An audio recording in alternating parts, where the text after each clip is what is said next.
क्या है oligo metastatic cancer जो इंडियन एक्ट्रेस तनिष्ठा चैटर्जी को हुआ है? इस बारे में तनिष्ठा ने एक बेहद ही इमोशनल पोस्ट किया है इंस्टाग्राम पर, जो सोशल मीडिया पर काफ़ी वायरल हो रहा है।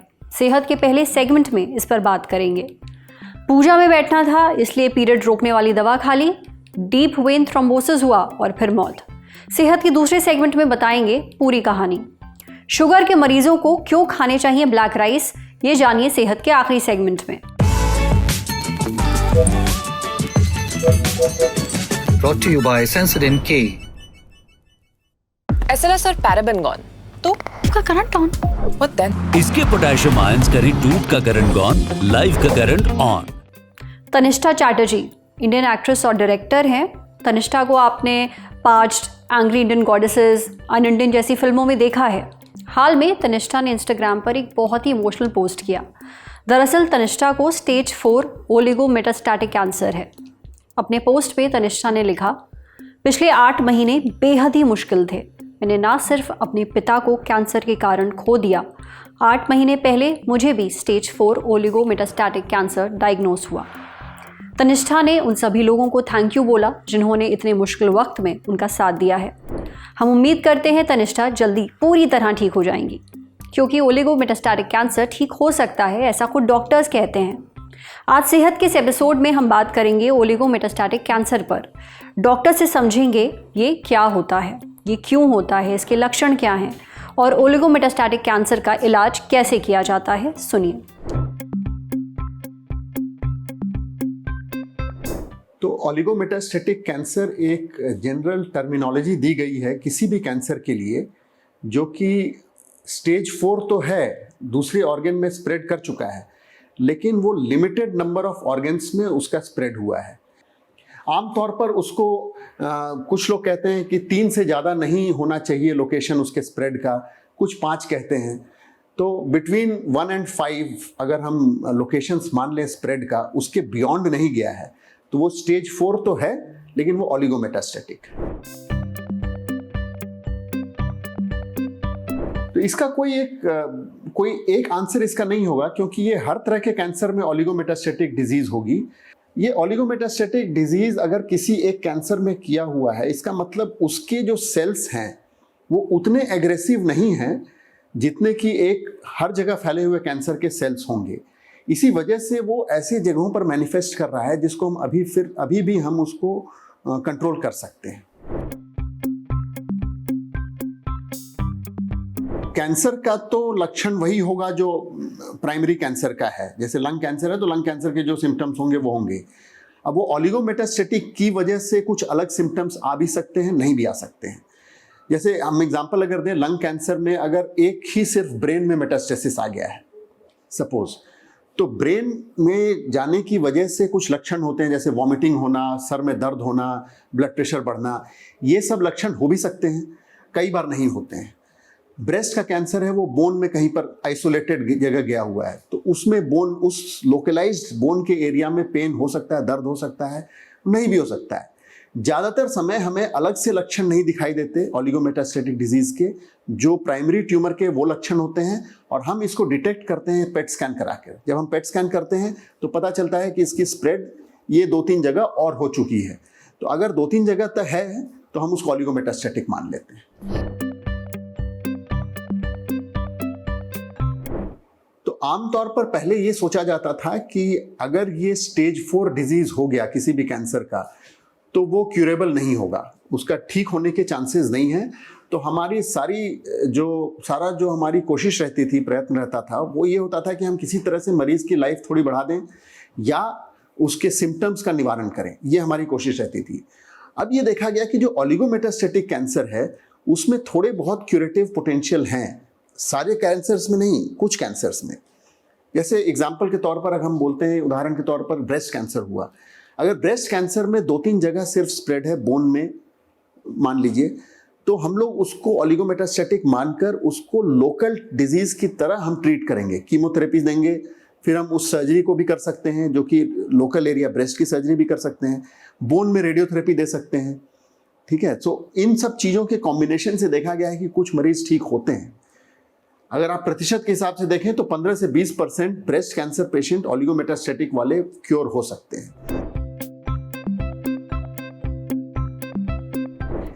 आमतौर पर स्टेज 4 होने पर हम लोग लोकल ट्रीटमेंट के बारे में बात नहीं करते, हम लोग उसको सिस्टमिक ट्रीटमेंट कहते हैं, या तो कीमोथेरेपी हो या टारगेटेड थेरेपी हो, इम्यूनोथेरेपी हो, ऐसी चीज़ों के बारे में बात करते हैं। लेकिन अगर ओलिगोमेटास्टैटिक डिजीज है तो एक आयाम ये भी आ जाता है, एक डायमेंशन उसका लोकल ट्रीटमेंट का भी आ जाता है, जिससे क्योर के चांसेस बढ़ सकते हैं। वो भी हर कैंसर में नहीं होगा, लेकिन मान लीजिए जैसे ब्रेस्ट कैंसर हुआ, जैसे हमने आपको बताया, उसमें हम उसको स्टेज 4 की तरह ट्रीट करें सिस्टमिक थेरेपी से, कीमोथेरेपी वगैरह से, रिस्पॉन्स ठीक है और जगह नहीं फैला हुआ है, सिर्फ 2-3 जगह है, तो हम ब्रेस्ट का भी लोकल ट्रीटमेंट करें, विच मीन्स कि हम ब्रेस्ट की सर्जरी करें। और जो मान लीजिए बोन में एक दो जगह बढ़ा हुआ, एक दो जगह और फैला हुआ है, तो उसको हम रेडिएशन से ट्रीट कर दें। ओलिगोमेटास्टैटिक कैंसर ठीक हो सकता है, बस ज़रूरी है सही इलाज मिलना। हम उम्मीद करते हैं तनिष्ठा चैटर्जी भी कैंसर को जल्दी हरा देंगी। अब बढ़ते हैं सेहत के अगले सेगमेंट की तरफ, तन की बात।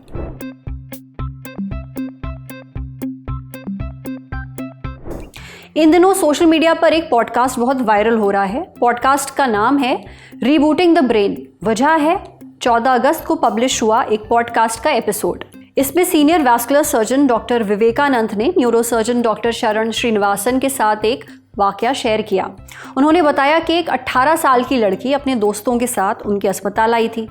उसकी एक टांग में दर्द था, सूजन थी जो जांघ तक फैली हुई थी। वो बहुत तकलीफ में थी। लड़की ने बताया कि उसने अपने पीरियड्स को रोकने के लिए हार्मोनल गोलियां ली थी, क्योंकि उसके घर में कोई पूजा थी। डॉक्टर ने लड़की की हालत देखते हुए तुरंत एडमिट होने की सलाह दी।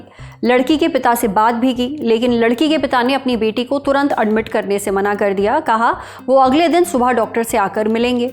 लेकिन उसी रात लड़की को अचानक अस्पताल में भर्ती किया गया। उसकी सांसें लगभग बंद हो चुकी थी। डॉक्टर्स ने उसे बचाने की बहुत कोशिश की, लेकिन अफसोस की बात है उसकी मौत हो गई।